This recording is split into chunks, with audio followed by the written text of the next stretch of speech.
9, 14, 21. What do I have? That S&P 500 with what?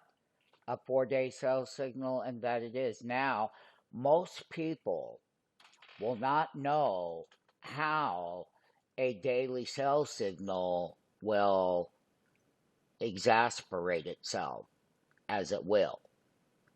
So the thing of it is this is what happens and how these things work.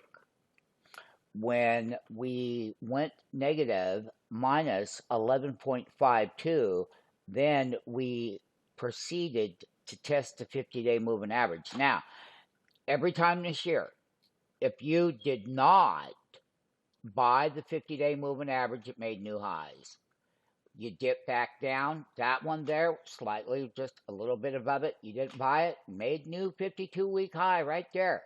So the S&P makes that 52-week high on 9.2 at 45.85 pennies.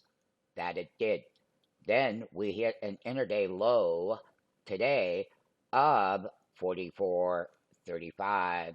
So if you do the math of 45.24 to there, and that was at narrow range top 45.85. So that's over a 100-point drop, right? Do the math.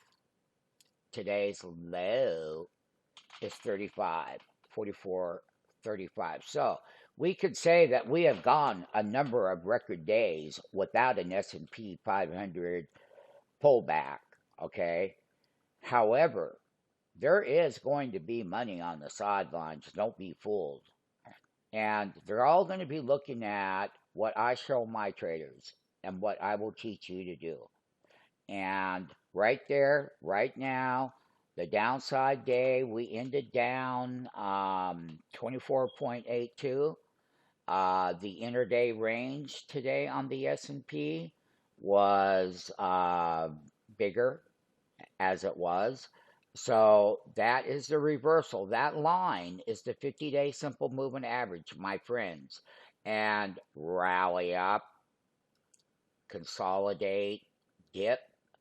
So when you look at your dips to the 50, which is a rising 50-day simple moving average, not declining, meaning, yeah, it's going up and it's starting to kind of flatten out a little bit. But every time you didn't get in at the 50, you could undercut it a little bit as it did there. What about here? Bam! And that was a high during that time frame. And once again, a pullback with all-time highs. And again, a test in all-time highs. And again, that bull has been a ferocious one. Yes, everybody can argue the fact that it's the weakest month of the year and the rah, rah, rah. But let me tell you what if it's the opposite of that? What if it's the opposite of that? And what if September, what's remaining of it, through price discovery and sell signals and everything alike, turns out to be a buying opportunity? And it very well could. As long as this thing can't break or close below that 50-day, then you stay in it.